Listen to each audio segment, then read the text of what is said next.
February 12, 1997, survivor Frida Steiner Rubenstein. Frida Steiner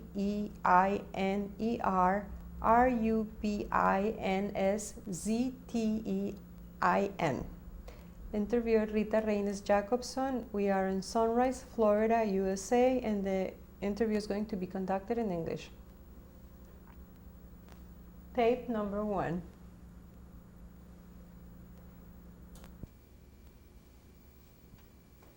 My name is Rita Jacobson. We are in Sunrise, Florida, USA. I'm going to interview Frida Steiner Rubenstein, and today is February 12, 1997.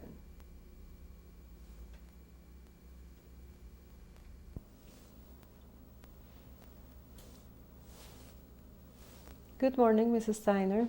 Good morning. Would you please spell your name? Would you please? Which one? Your Frida. Frida Steiner.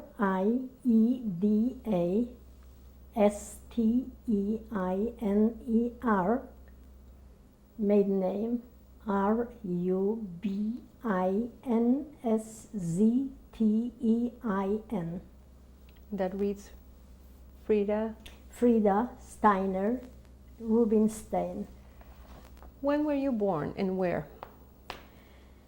I was born November 12th, 1920, in a city.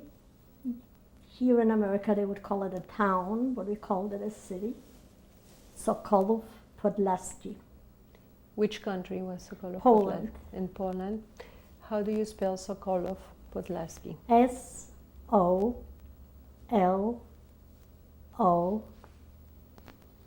Excuse me, I think I made a mistake.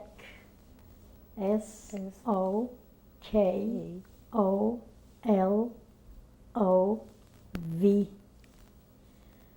P-O-D-L-A-S-K-I. Thank you very much. That was good. Where did you grow up? Well, till I was until the age of 13, almost 14, we lived in Sokolov, in the city I was born in.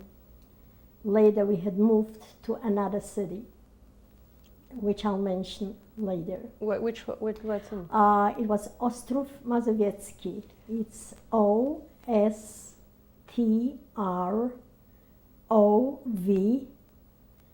M-A-Z-O-V-I-E-C-K-I. Excellent, thank you. Let's talk about the first 13 years. Can you tell me a little bit about your town, your city, call it a city, how many people lived there, the Jewish population, the non-Jewish population? Well, it is known, maybe not to everybody, that Poland consisted of small cities. Everything is relative now that we live in cities like New York, other cities, it would be a town. But at that time, it was considered a city. The majority of the little cities were occupied by Jews, even though Poland consisted of 32 million population. But we had Jewish population over 10%, which is a lot. How about the town where you live? The majority of the population, of the Jewish population, lived in the center of these cities, like any place else. The Gentiles, which mostly Polish, they lived on the outskirts of the city, very few in the city itself. How large would you say the population of your town was? The town was, I cannot say exact, but between 17 and 20,000 people. We had schools, we had a theater, we had a movie, we had organizations. It was a very active, rich, active life. How did most of the Jewish people in your town earn a living? The majority used to be workers, in other words, not in factories, because we had very few of them. It's like shoemakers, tailors, barbers, carpenters, and then they had businesses. Businesses also depends what kind of business. Some of them were pretty wealthy, and the majority, I would say, if they had a little store, so the husband used to go to the yeshiva, or the wife used to operate the little store, little groceries, small ones, but all the businesses were in the center of the city. Did they have any business with the non-Jewish population? Did they? I don't think so. They used to deal with Polish people. Like, for example, once a week we had in Hebrew they call it a yarit. The peasants used to come from all around, from the villages, from the farms. They used to bring their produce, chickens, eggs, butter, their livestock.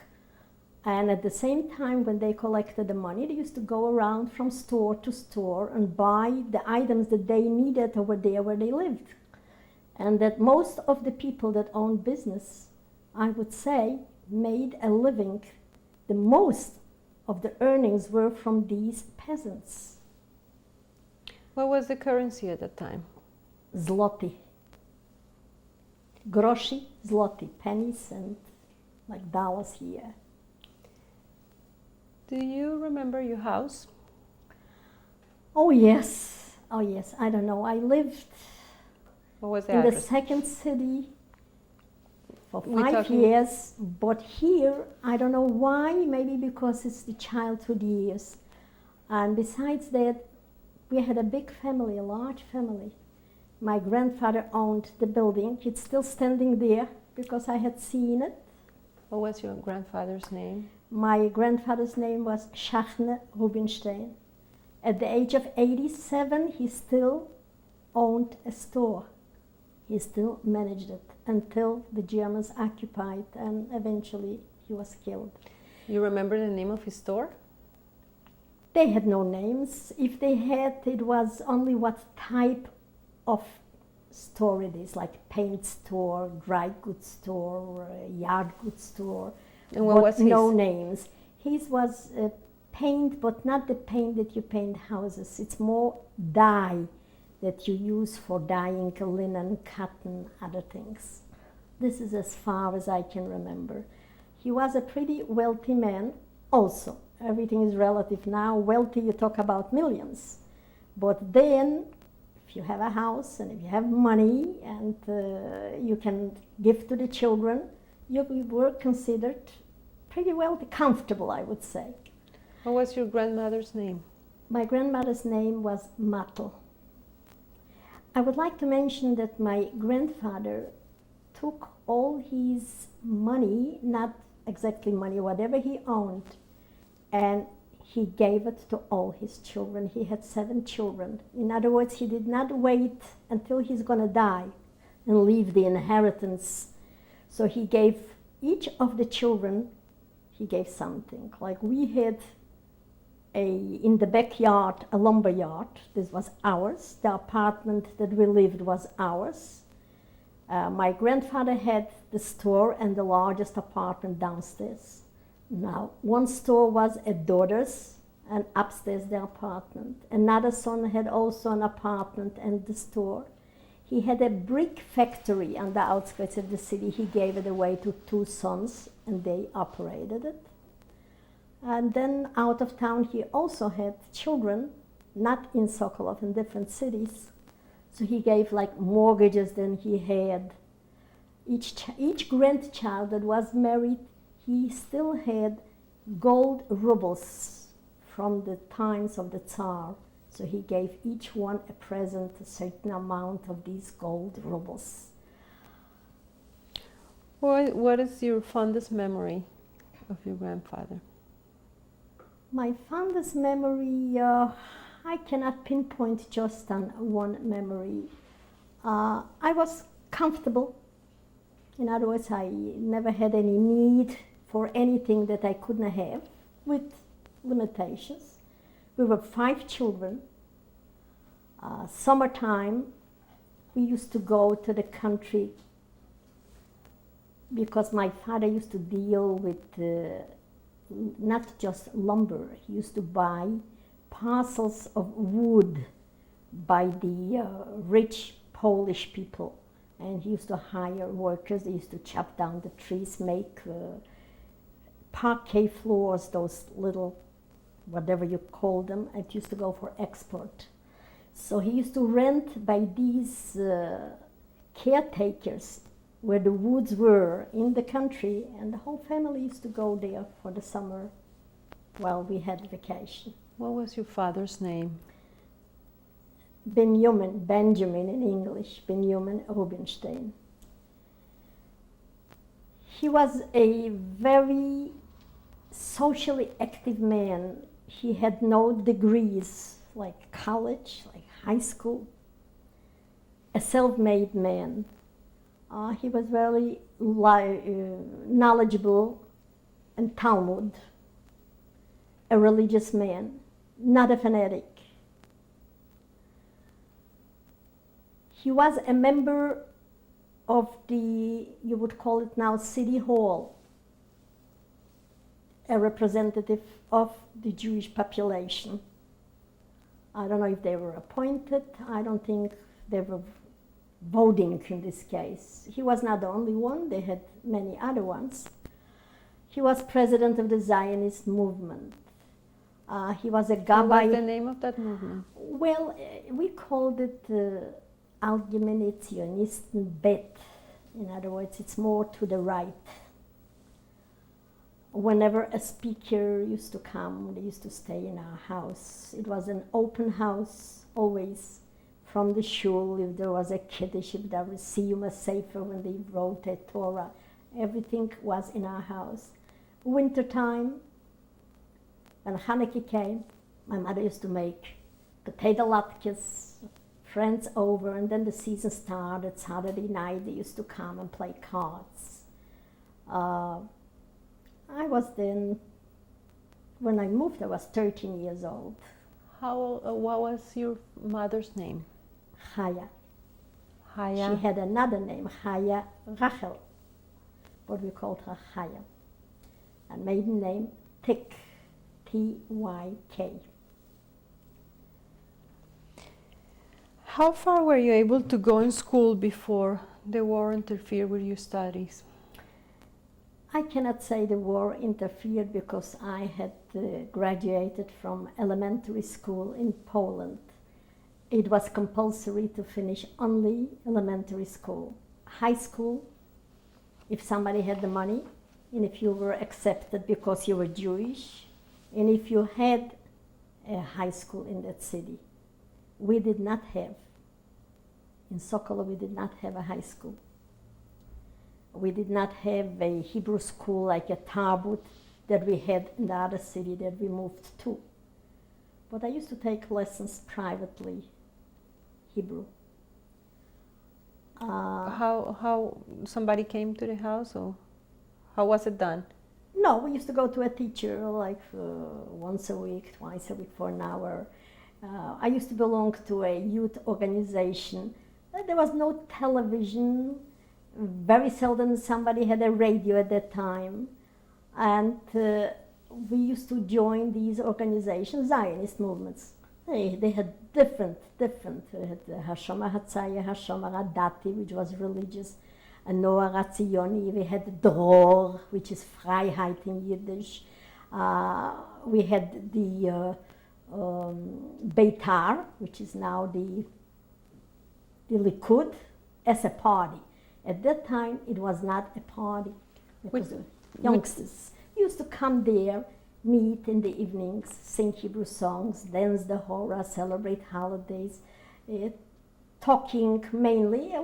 They were older groups also. We used to go from the beginning and then graduate to a higher group and then a higher group, and eventually they had to go to a kibbutz, hachshara, and if everything is okay, go to Israel, but not at that point in that city. Did you wear anything special? We used to have uniforms. Each organization had uniforms. It came Lag BaOmer.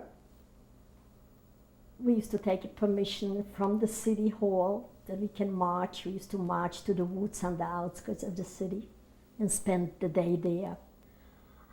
It was fun. Can you describe the uniform that you used to wear for? The Hashama Hatzaya, we used to have gray blouses, navy blue or black skirts, and then the tie that we used to wear, that depends on what age, what group you belong to. So it started from, I think, blue, and then you graduated to navy blue or black, I don't remember. But every night we did not wear the uniform, only for Saturday night or Friday night. How often did you meet? Every night there was nothing else to do. After supper, we used to meet there. We used to sing. Singing was one of the things. You remember a special song from that time? Oh, mostly Hebrew songs, Yiddish songs. I know a lot of songs. As a matter of fact, I taped my songs in Yiddish, in Polish, in Hebrew. I should not forget them. I just wanted to remember it. You want to share a little bit of one of those songs that you used to sing when you were at the Betar or Shomer HaTzair? Or Hebrew? Which group did you belong exactly? Shomer HaTzair. Shomer HaTzair. Yeah. Whatever comes to your mind. The Hebrew songs? Well, a little bit. ענייה נפלאה ממרחקים עד באה ענייה נפלאה כיצד ציפור עד עפה על ימת חילת רק את מטיילת ענייה ענייה נפלאה. Those are blues songs. We had lively songs. What does it mean? It's about the ship, the way she travels on the ocean. Beautiful. You mentioned before that you were 5 children.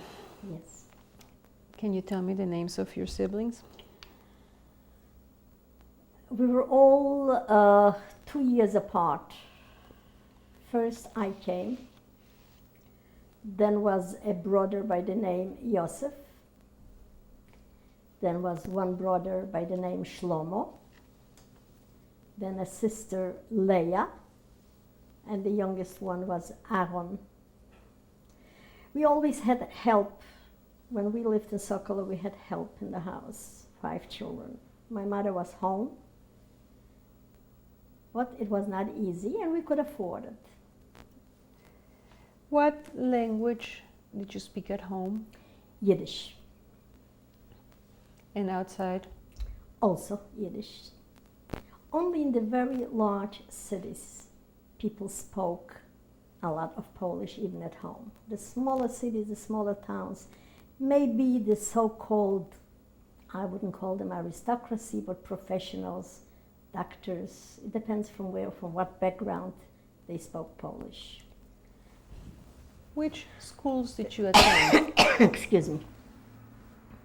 Which schools did you attend? The elementary school, which was conducted everything in Polish. Up to the 5th grade, we had 2 public schools. One, only Jewish children. Teachers differed.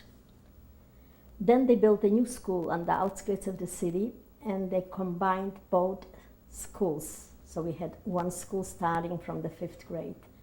As a matter of fact, I had seen the school, stays in the same place. A very good school, because I know that my friends in Ostrov, where I moved to, when they finished their school, I felt that my Polish was much more advanced, better. The curriculums, the teachers, and I was good in school also. Did you experience any anti-Semitism in the public school?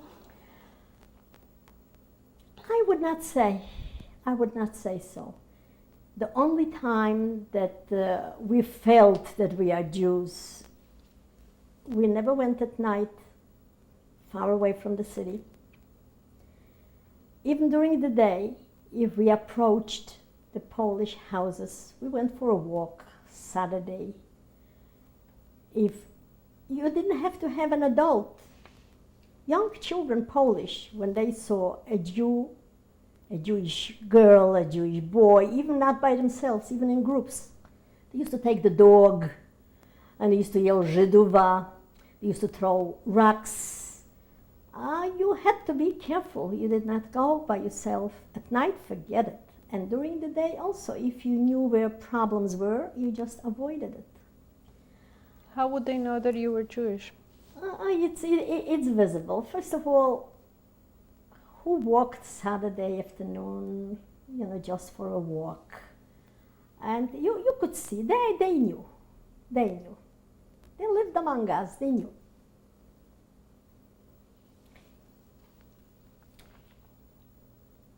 Sometimes it's Saturday afternoon. My father used to play the mandolin, but Saturday he didn't play. He used to play, and I used to sing. I used to play the mandolin too, but by ear. I stopped doing it because my fingers got a little old, and I could not squeeze the strings. We had a lot of family. A quarter of the town, it's family, relatives. What kind of literature could be found in your house? What kind of newspapers or? Newspaper, Yiddish. It used to be the Heint, which is today. My father used to read this paper. Also, I don't know if it was a daily paper or a weekly, Der Yid, the Jew.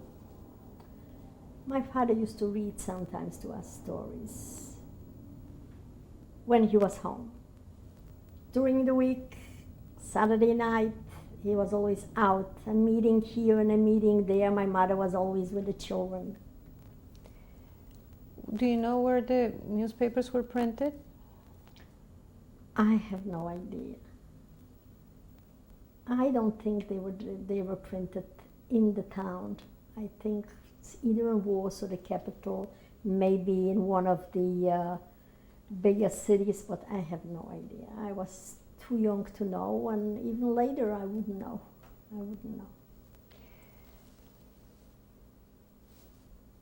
How did Hitler's rise to power affected your life? While I was that age in Sokolov, in 1933 we knew that Hitler came to power. We heard already that at these days that the peasants used to come to the city, sell their wares, that some of them from the Endekes, which was the Polish anti-Semitic party, that they used to go to here it would be a bazaar, it's like in Hebrew a shuk, a market, where they displayed their wares, not in the stores. They used to throw them overturn them. Later on in the other city, it started getting worse. They had pickets near the Jewish stores, not to buy. They had signs not to buy and not to go into a Jewish store. Whoever went in, when he walked out, they had a certain piece of paper with a pig, and they put it on their back. It hurt a lot of business. It did hurt a lot of business. How come you moved from one town to the other? My mother came from the other city, Ostrov. he was born there, and that's how probably they were introduced to a matchmaker. My mother was only 17 years old. My father was 7 years older. My mother's family lived in Ostrov. She lived with one son, the youngest one. She had a daughter and a son in Israel, and she had a daughter in the same city in Ostrov. That youngest son wanted to go to Israel. He was not married. He was from the Poalei Zion. And to go to Israel, there was only one way. Either you had a mother, a relative, it's like we have here in the States, preference. Mm. And he could not get there unless if the mother would live there, she would be able to bring him and get the certificate. The English gave only 100,000 certificates a year for Jewish population to move to Israel. And to get one, you also had to have preference. My uncle, means the youngest son of my grandmother, suggested that my grandmother should go to Israel and then he'll be able to get there. If you had an awful lot of money, sometimes you could get a ticket and go. So she suggested my grandmother that my father, because business started getting a little bit bad, you know, with the woods, they didn't want to sell so much, and then with Germany, you could not sell because everybody used to go to Gdańsk, which was a free city shared by Poland and Germany, that my father should take over the store, move down to Ostrov, because it's a pity, you know, it's a good store and make a living. And this was the decision that we made. We are going to change tapes now. Thank you very much for sharing. My pleasure.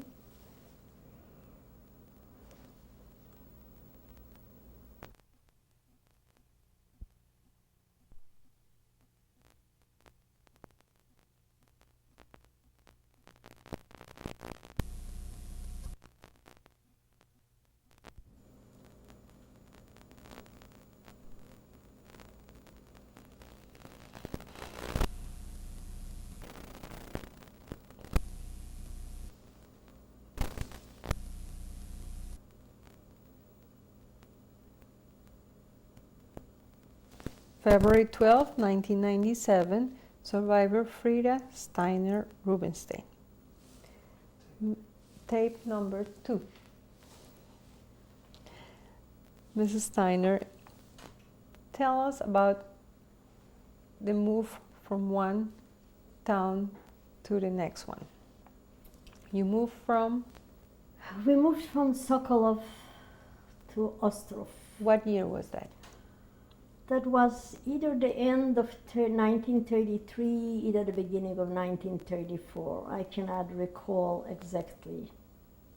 I know I was 13, close to 14 years old. How large was the population? It was a little larger than the previous city, but also, even though it was 55 kilometers apart, but for some reason each city had certain reputations of specific characteristics. Now, Sokolov was a city, a lively city. The people were very friendly. It was different than Ostrov. Ostrov was more, I would say, the youth was more intelligent. You cannot generalize, I know, but the majority. We had a high school there. We had a Hebrew school, Tarbut. We had a lot of people. What was the name of the school? Tarbut, it means culture. It was controlled by the Zionist movement. They also had a school, Yavne for the Mizrahi. Was it a private school or public? Private. You had to pay. Did you go to that school? No, I did not. First of all, they did not have a high school, a Hebrew high school, and I did not have the Hebrew background. and to the Polish high school, I longed to go, I wanted. I was always a very curious child, person. I still am, I guess. I like to stick in my nose. I mean, not negatively. But my father felt that my brother, that was 2 years younger than me, that it's more important for him to get his education because eventually he'll become the one that is going to raise a family, get married, make a living. And I had a lot of my family in Sokolov that they graduated from high school and they had nothing to do with it. They went later, they learned a trade. The smaller cities, there was no place where to work. And also work in a office, it was limited for Jewish people. What were your goals as a young person, looking towards the future? I wanted to get an education. I couldn't, but in Oslo we had a store. My mother became also one of the helpers in the store, and my father and I helped out there also. What kind of goods were in the store? Also paint, but different than my other grandfather had. It was regular paint, like painting for houses, and also wallpaper and for different chemical articles. It was a lot of work there to do, mainly in the days where the peasants used to come. That's when you needed a real help. You had wallpaper? We had wallpaper. We used to sell wallpaper, sure. I cannot say that I was happy with the situation, that was not my doing. I realized that I cannot go to school for 2 children. First of all, they needed my help. And then for 2 children to pay, it was a little difficult. My brother went to Warsaw. There was a Tachkemoni, they used to call. 5 years or 3 years, you became a Hebrew teacher. So he was there. So it cost money.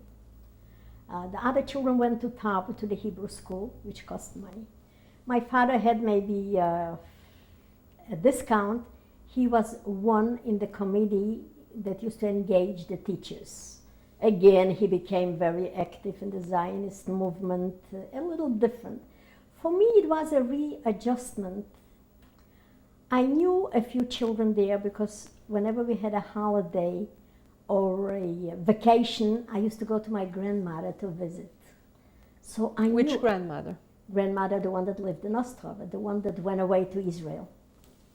So Her name was? Sheine. Sheine. Sheine Tick. So was your